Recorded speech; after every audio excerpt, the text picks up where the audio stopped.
Trump প্রশাসনের শীর্ষ নিরাপত্তা কর্মকর্তাদের অবহেলায় সিগন্যাল অ্যাপের চ্যাটে গুরুত্বপূর্ণ নিরাপত্তা তথ্য ফাঁসে তীব্র সমালোচনা করেছেন সাবেক জিওপি আইন প্রণেতা ভেলগার রিগলম্যান।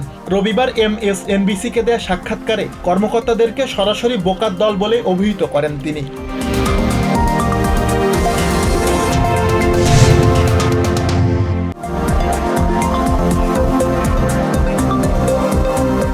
দেশের মিড ওয়েস্ট থেকে সাউথ পর্যন্ত শীতকালীন ঝড়ে মিশিগান, ইন্ডিয়ানা এবং ওকলাহোমা স্টেটে কয়েকজনের প্রাণহানি হয়েছে।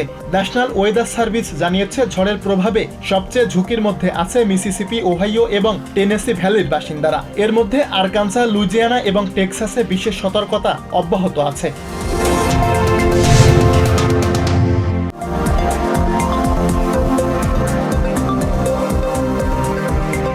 ইউক্রেনের যুদ্ধবিরতির বিষয়ে রাশিয়ার প্রেসিডেন্ট ভ্লাদিমির পুতিনের দৃষ্টিভঙ্গি নিয়ে ক্ষুব্ধ প্রতিক্রিয়া জানিয়েছেন প্রেসিডেন্ট ডোনাল্ড ট্রাম্প। এনবিসি নিউজে টেলিফোনে দেয়া সাক্ষাৎকারে ট্রাম্প বলেন, যুদ্ধবিরতিতে রাজি না হলে রাশিয়ার তেল রপ্তানিতে 25 থেকে 50% শুল্ক আরোপ করা হবে।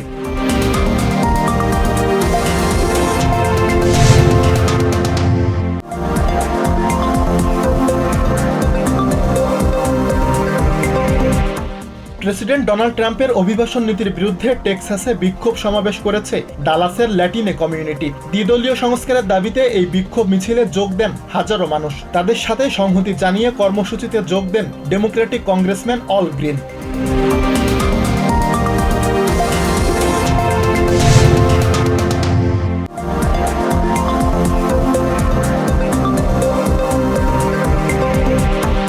ধর্মীয় ভাম গাম্ভীর্য ও উৎসবমুখর পরিবেশে বাংলাদেশে উদযাপিত হয়েছে পবিত্র ঈদ উল ফিতর।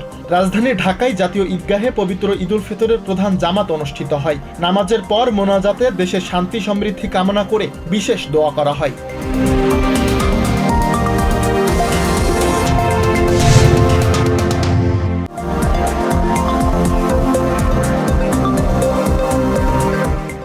ঢাকা উত্তর সিটি কর্পোরেশনের আয়োজনে রাজধানীর আগারগাঁওয়ের পুরাতন বাণিজ্য মেলার মাঠে ঈদ জামাত অনুষ্ঠিত হয়েছে। নামাজ শেষে দেশের সার্বিক মঙ্গল কামনার পাশাপাশি সুষ্ঠু নির্বাচনের প্রত্যাশা জানান মুসল্লিরা। পরে ঈদ আনন্দ মিছিলে বাঁধ ভাঙা উদযাপনে মেতে ওঠেন হাজার হাজার মানুষ।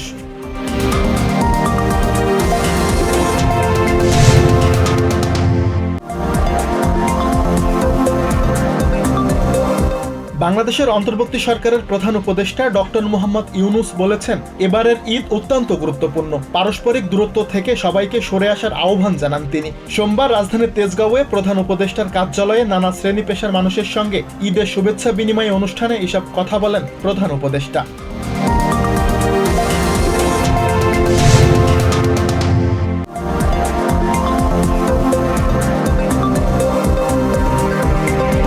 ফ্যাসিবাদের সরকারের আমলের তুলনায় এবার বাংলাদেশের মানুষ মুক্ত ও আনন্দদায়ক পরিবেশে ঈদ উদযাপন করেছে। বিগত বছরগুলোর তুলনায় এবারের ঈদে এটাই পার্থক্য বলে মন্তব্য করেন বিএনপি মহাসচিব মির্জা ফখরুল ইসলাম আলমগীর। সোমবার জিয়াউর রহমানের সমাধিতে শ্রদ্ধা জানানোর পর এসব কথা বলেন তিনি।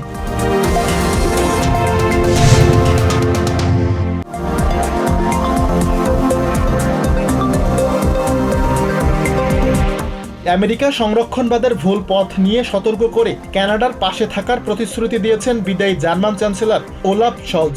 হ্যানোভার বাণিজ্য মেলায় এক সংক্ষিপ্ত বক্তব্যে সোমবার শলজ আরও জানান, বাণিজ্য যুদ্ধ পুরো বিশ্বের প্রবৃদ্ধির সম্ভাবনা ধ্বংস করছে।